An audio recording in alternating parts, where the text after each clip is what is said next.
Hello and welcome back. In this module, we'd like to talk to you about keeping your professional and personal lives separate. You've already seen that there are some particular security things you have to think about when using personal devices for the business and when using business devices for your personal life.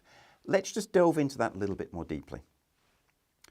Okay, so first thing, you may have heard the term bring your own device, bring your own network, bring your own application. The thing about bring your own is that you are responsible for it. Now, if you go back to looking at the acceptable use policies that your company has, remember we asked you to go and find the policies, and we'll talk about policy a bit more in a while, but if you go back to those policies, you'll understand what is and isn't allowed. So for example, you may be able to use email on your own phone. That's quite typical in most companies. But you may not be able to put a confidential company asset on Dropbox to share with someone else. So you need to think about what applications are you bringing, what devices are you bringing, what networks are you bringing. Bring your own. That's one thing.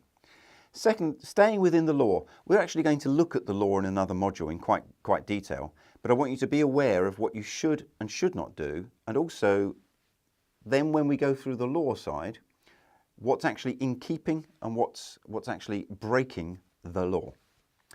And the third point, and this is very important, is about how to keep your identities separate, and actually when it's appropriate to keep your identities separate.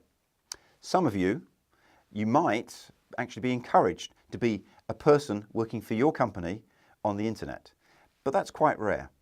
Right? Usually you'll want to keep your identities separate. Okay, so let's just delve down into devices a little bit more.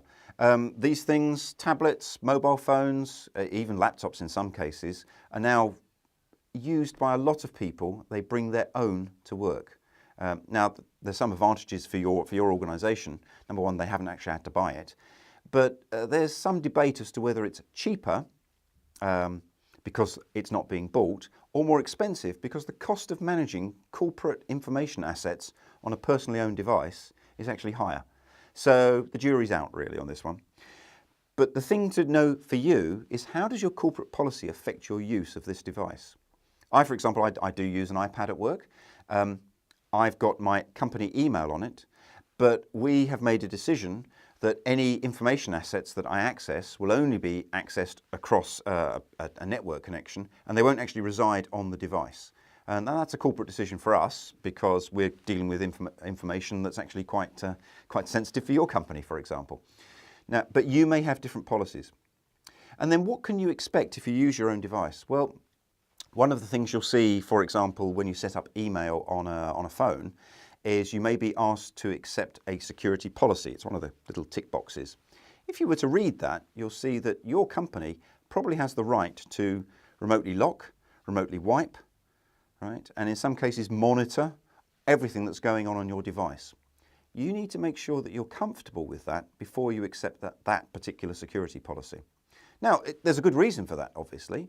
If your company's email is resident on your device, your company wants to reserve the right to delete it if you lose the device. But as I said, you need to be comfortable that your company has that level of access to a device that is, after all, yours. Okay. And let's talk a little bit about identities. So I have multiple identities. I have a social media identity, which is me personally in my family. I have some professional ones on Twitter, for example, and on LinkedIn. I have Facebook identities. I have some companies set up. I'm probably not the typical case, but you may have a subset of the same thing.